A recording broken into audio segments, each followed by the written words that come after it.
All right, and we are back here on the GSMC Football Podcast. And for the final part of the show, we are going to recap pretty much all of the defensive signings and, trades as well from yesterday. So I did want to start off by talking about the trade that went down between the Giants and the Carolina Panthers. So the Giants acquired defensive end Brian Burns from the Panthers. Gave him a 5-year contract worth up to $150 million with $87.5 million guaranteed. The Panthers will receive a second-round pick and a fifth-round pick. Again, this is just pending approval from the league because obviously the new league year officially starts. I think it's Thursday. It's Wednesday or Thursday, or tomorrow Thursday. But yeah, so that's just pending for approval. But what's interesting is CBS's Instagram posted this. So the Rams offered a trade to the Panthers to try to get. I was thinking Brian Burns, because baseball season is about to start. But anyways, so the Rams, they offered the Panthers a 2024 first round pick. This is back in November of 2022. So the Rams offered the Panthers a 2024 first round pick, a 2025 first round pick, and a 2023 second round pick.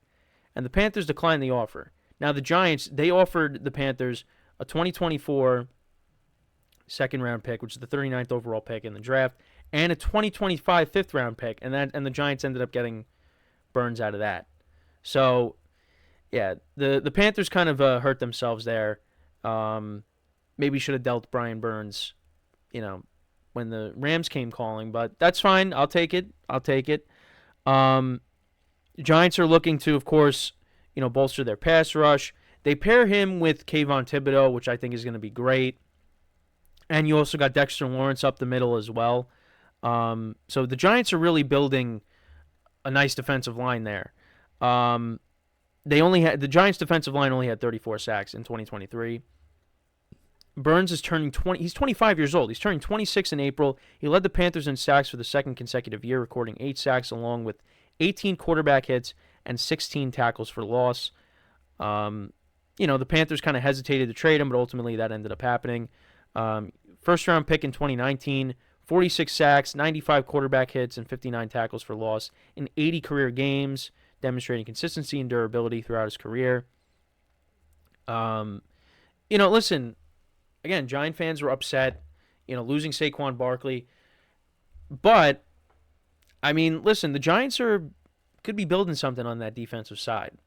Like I said, you're pairing Burns now with Kayvon Thibodeau. You got Dexter Lawrence on that defensive line. Bobby Okereke, as one of their linebackers. And, he started off a little bit slow, but he turned out to be a good signing, at least in year one. Deonte Banks had a good rookie season. So the Giants are building something. The defense can be promising. It's the offense that really needs some work. And I know they signed John Runyon from the Packers and, on the interior. He also signed the tackle from the Raiders as well. So at least they're addressing the offensive line. You also did bring in Devin Singletary, but yeah, the offense still needs some work. But at least on the defensive side, the defense is heading in the right direction. And we'll see, now with Wink Martindale not being there, how is it going to be under the new defensive coordinator, who was with the Titans. So the other deal, so now let's talk about signings. So Christian Wilkins, he signed a 4-year, $110 million deal with the Raiders, $84.75 million guaranteed. I think that's a good signing for the Raiders. In 2022, he made NFL history by recording 98 tackles, setting a single-season record for a defensive tackle. So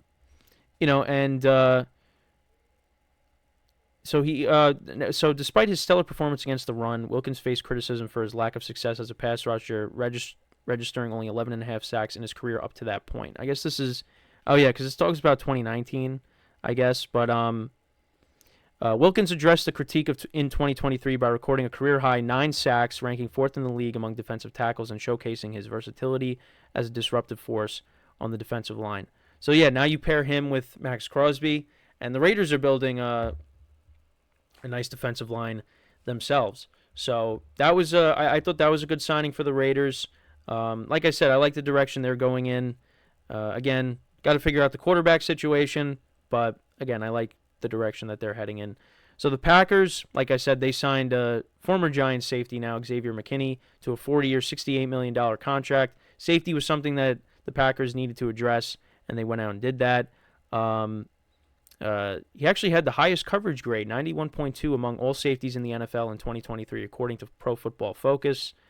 He excels in both pass coverage and run defense, ranking 7th among all defensive backs and tackles with 116 in 2023. The Packers made some splashes in free agency. Getting Josh Jacobs. And again, safety was a need for them, and they went out and they addressed that. So that was a good move for the Packers.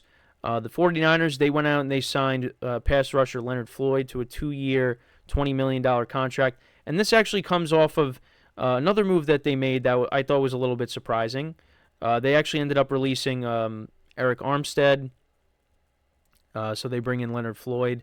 I was kind of surprised by that. I didn't know that would end up happening, but it did.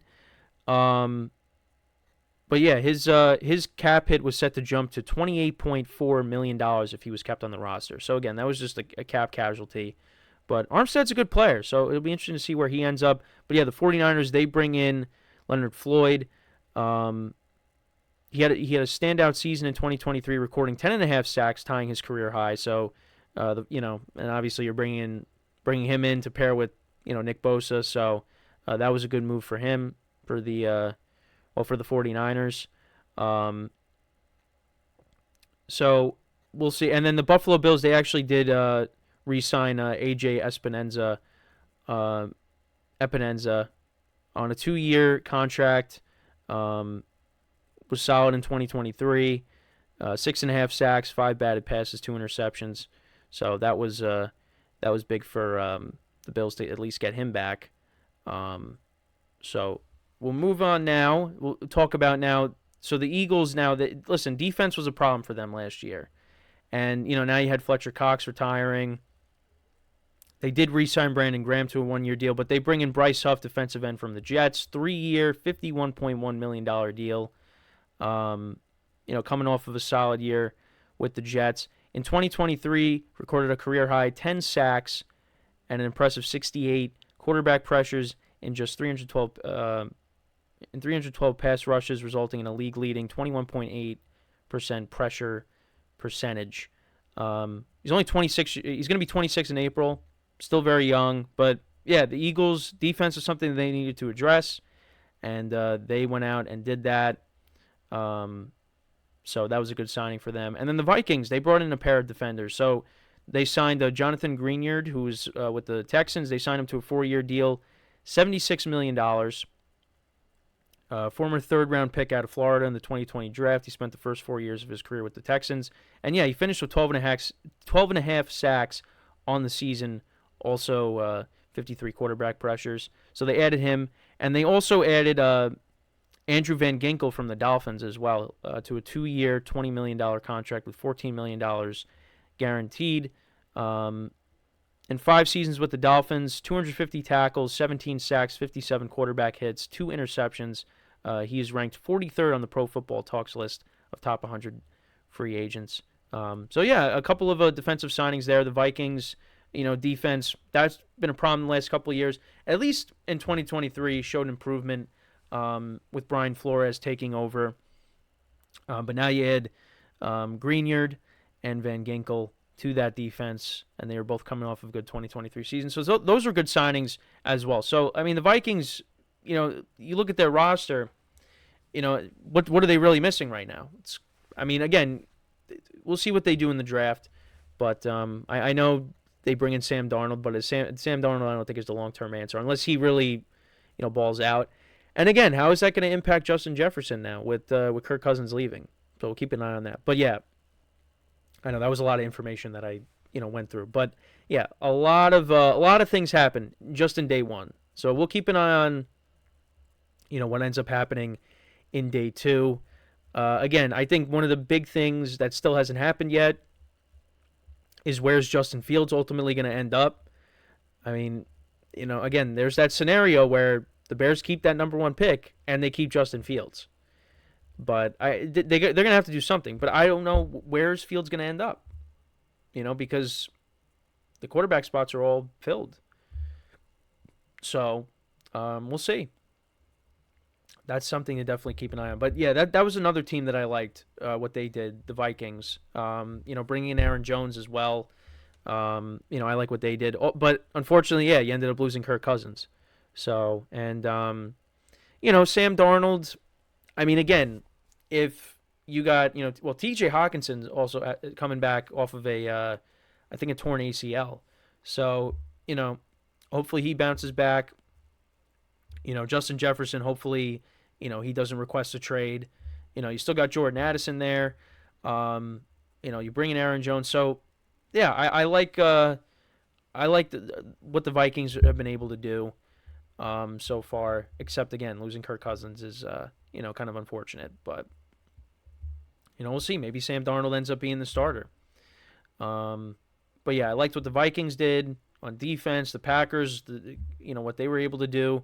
I mean, again, the Giants ended up losing Barkley, but you signed a couple of offensive linemen. You traded for Brian Burns. You're building a nice defensive line there. Hopefully the offensive line can finally come along, but how many times have we been saying that?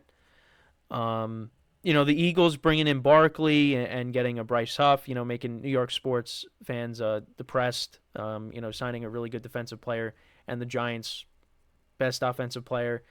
Like I said, it's been rough for New York sports recently. But yeah, you got to like what the Eagles did.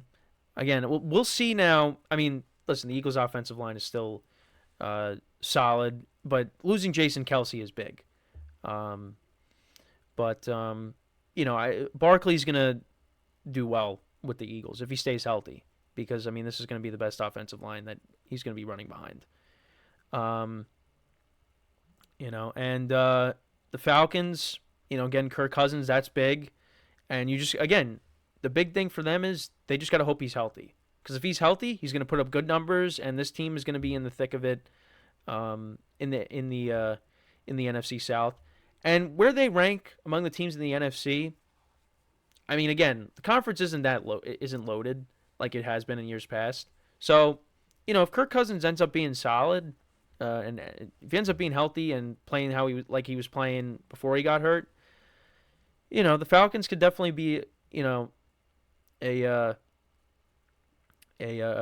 threat. I mean, I think you still the 49ers are, in a class of their own right now, and then there's everybody else. But, the Falcons can definitely make some noise. But again, Kirk Cousins has got to be healthy. And if he is, I expect him to put up good numbers. So, but yeah, with that is all the time that we have for today. Again, a lot of stuff to cover today. More moves are expected to be made throughout the week, and we'll make sure to talk about them. Like I said, I know I kind of just ran through all of them, but we'll go into more detail with some of the things. There's, specific things that I want to talk about with some of the signings. I know, Tiki Barber had a lot to say about Barkley going to the Eagles, so we'll get into that at some point. But yeah, that's pretty much it for the show for today. We'll be back again tomorrow, same time, and until then, I'm Kenneth Gruenfelder signing off from the GSMC Football Podcast, brought to you by the GSMC Sports Network. Have a good day, and I will talk to you guys tomorrow. Take care.